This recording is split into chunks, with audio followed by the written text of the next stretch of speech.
Olá, tem professor aí? Então, atendendo a sugestão de vocês, eu vou falar sobre planejamento. Se você está assistindo esse vídeo, eu espero que você tenha assistido o vídeo anterior, que é o que falava de diagnóstico, que faz parte do seu planejamento, tá certo? Bom, vou deixar o link aqui na descrição, aí fica fácil você achar. Bom, sobre o planejamento. Planejamento, eu entendo assim, é você distribuir o seu objetivo pelo tempo que você tem. E aí você pensa em como fazer, tá certo? Quando a gente planeja durante o ano, faz aquele planejamento geral, a gente sempre tem a sensação que o nosso planejamento tá grande demais, que tem coisa demais para fazer. E é justamente por isso que ele é necessário, para a gente perceber o tempo que a gente tem para dar cada matéria, para desenvolver cada capacidade. Bom, no planejamento geral, às vezes ele já vem pronto pra gente. Algumas escolas seguem, como a minha escola segue a matriz curricular. Então, essa matriz que a gente recebe lá na minha escola, ela já está dividida em bimestres. Então, aqui a gente já tem um planejamento do ano todo. Isso é um planejamento mais geral. Algumas escolas seguem o livro didático, porque entendem que o livro didático tem ali os conteúdos daquele ano. Os livros didáticos, eles nem sempre são completos, a maioria das vezes não é. Existem livros que são muito bons na parte dos exercícios, existem livros que são muito bons na parte de sintetizar, né? Então, a gente precisa planejar mesmo tendo o livro para seguir. Muitas vezes nós recebemos pronto esse planejamento que é mais geral. E isso é muito bom porque já vem distribuído, a gente já tem uma tranquilidade de saber o que eu tenho que cumprir naquele bimestre, naquele mês, né? Dividir o seu tempo de aula é muito importante. Agora, sobre o planejamento específico, eu acho que o dia a dia é que faz a aula, né? O conteúdo por conteúdo, dia a dia, eu acho que é aí que o bicho pega. Então, é aqui que a gente precisa fazer um planejamento bem feito para executar bem a nossa aula. Bom, a ordem que a gente vai dar os conteúdos já existe, certo? Então, vá ao primeiro conteúdo, a primeira capacidade que você tem que desenvolver. Identificou a primeira capacidade que você vai trabalhar, o primeiro conteúdo que você vai trabalhar? Bom, às vezes eu ouço que, mas a gente usa essas capacidades todas o tempo todo a gente está lidando com elas, o tempo todo a gente está trabalhando. Espera, isso é verdade, a gente trabalha o tempo todo.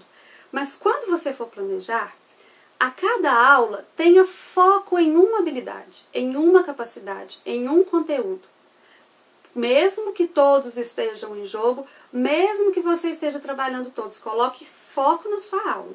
Porque na hora de verificar, você vai precisar de foco. Não tem como você verificar uma coisa assim, geral, né? Então, tenha foco. Identificou a primeira capacidade? Nós vamos fazer um levantamento do conhecimento prévio do aluno. Já fiz, é o diagnóstico, você já falou no outro vídeo. Não. O diagnóstico é para você saber o que ele sabe.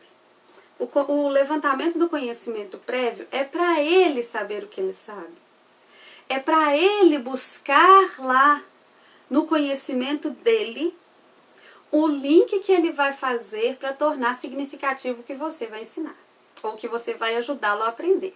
Né? Que ensinar é um conceito complicado da gente falar. Então, como que a gente pode fazer isso? Que as atividades que a gente pode dar para levantar esse conhecimento prévio? Eu gosto muito de pedir para buscar em casa, tá? Pedir para o dever de amanhã, pedir para o dever da semana que vem. Traz anotado os números que você viu na sua casa, para a gente trabalhar os números no cotidiano, ou recorte de revista, todos os números que você encontrar.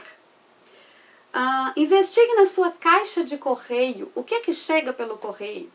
A gente pode trabalhar aqui alguns gêneros textuais que chegam pelo correio, a gente pode trabalhar aqui o endereço, né, lá na geografia, dependendo da idade da criança, com foco no que você quer trabalhar. Se for o endereço, é o endereço, se for o gênero textual, né, faça a sua atividade com foco, mesmo que depois você aproveite para fazer um link e trabalhar outra coisa. Buscar formas geométricas. desenha para mim no caderno, ou fotografa, ou traz para mim as formas que você encontra na sua casa, as formas que você vê na sua cidade. Com essas atividades, o aluno traz do mundo dele para a sala alguma coisa, certo? Bom, conversa informal, ela é bacana também, lá na sala, no círculo. Aí ela parece uma opção fácil, mas não é. Você tem que pensar muito nas perguntas que você vai fazer para trazer-lhe do aluno, tá, a questão que você quer, para chegar no ponto que você quer. Às vezes a gente fica perguntando, direcionando a resposta com tom de voz, aí não valeu não, tá? Bom, então conversa informal pode ser. Pode, por exemplo, começar uma conversa, se você vai trabalhar sobre o lixo, você pode começar uma conversa falando, quem assistiu o filme do Wall-E, aquele robozinho que compacta lixo, né? Alguns já terão assistido, outros não, mas hoje está muito fácil da criança procurar, depois que você desperta o interesse dela, né? Muitos alunos, a maioria já assistiu. E daí a conversa vai para o lixo da sua casa, quem que tira o lixo de casa, se na sua casa separa ou não separa, sem julgamento, sem dizer o que tem que fazer, tá? Deixa a criança chegar a essa conclusão lá no final do estudo. Agora a gente está conversando sobre como é. Como que é? Tem um lixo diferente? Quem que leva o lixo para fora? De quanto em quanto tempo esse lixo sai? O que acontece com o lixo lá na rua, certo? Bom, depois que você levantou o conhecimento prévio, a criança já está ali com o assunto que ela trouxe de casa, com o material que ela trouxe de casa, ou que ela tinha, né, que ela carrega consigo na memória, começa a problematização. Como você problematiza? Propõe situações que explorem o conhecimento prévio e vão além, que extrapolem o conhecimento prévio da criança, certo? Então, ela vai necessitar, para resolver a situação, ela vai precisar de pesquisar, ela vai precisar da ajuda do colega, ela vai precisar perguntar para alguém, ela vai precisar buscar em algum lugar, ela vai precisar comparar materiais diferentes.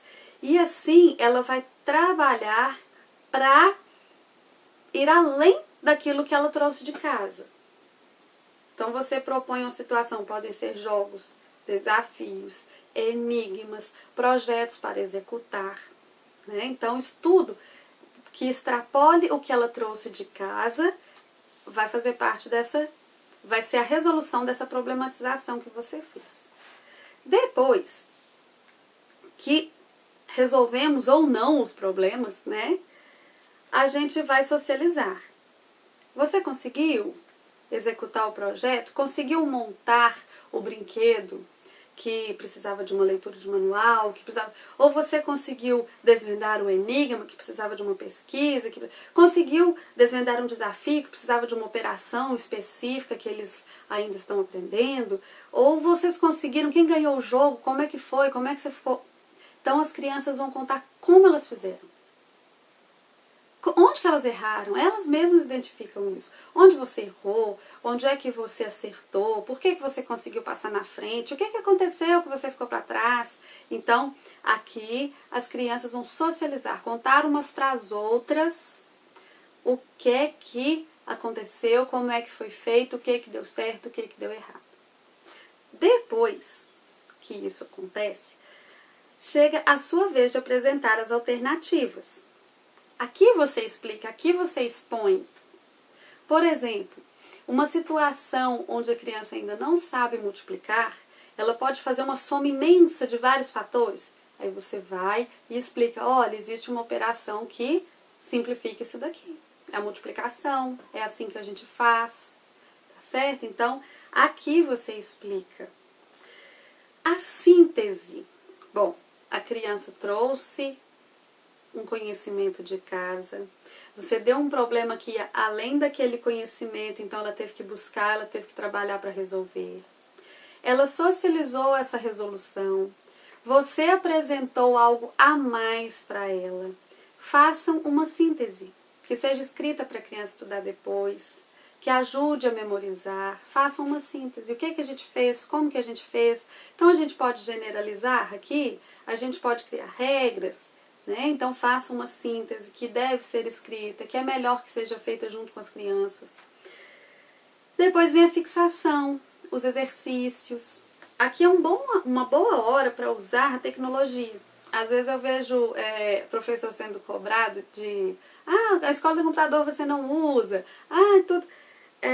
Os jogos de computador não são muito bons mesmo para trabalhar, para ensinar. A pesquisa tem formas de trabalhar, mas os jogos, tem muito jogo que é bom para fixação de conteúdo, que é bom para memorização. Depois que a criança já passou por tudo isso aqui, jogar pode ser bom. Aqueles exercícios mesmo com situações hipotéticas que a gente resolve problemas, né? Então, exercite. E depois faça verificação. Então, todo o planejamento que eu faço, né, já que foi perguntado sobre o planejamento, todo o planejamento que eu faço passa por essas etapas. Bom, essas etapas têm que ser feitas dentro do tempo que eu tenho. Mas o tempo que eu tenho vai variar. Vai variar de acordo com o tipo de conteúdo que eu estou trabalhando. Vai variar de acordo com o tempo que eu tenho para fazer mesmo. Né? Então, eu posso fazer atividades de problematização, de socialização, de apresentação que sejam mais curtas ou que sejam mais longas. Isso vai depender de uma série de coisas. Né? Depende do número de alunos que eu tenho. Sobre o livro didático, como eu disse, às vezes ele não é completo, às vezes ele não tem todos os conteúdos que você precisa trabalhar, às vezes ele tem todos os conteúdos e é muito bom de exercício, mas não sintetiza bem os conteúdos, às vezes ele tem os conteúdos bem sintetizados, mas não é bom de exercício. Então, identifique os pontos fracos e fortes do seu livro e acrescente o que for necessário.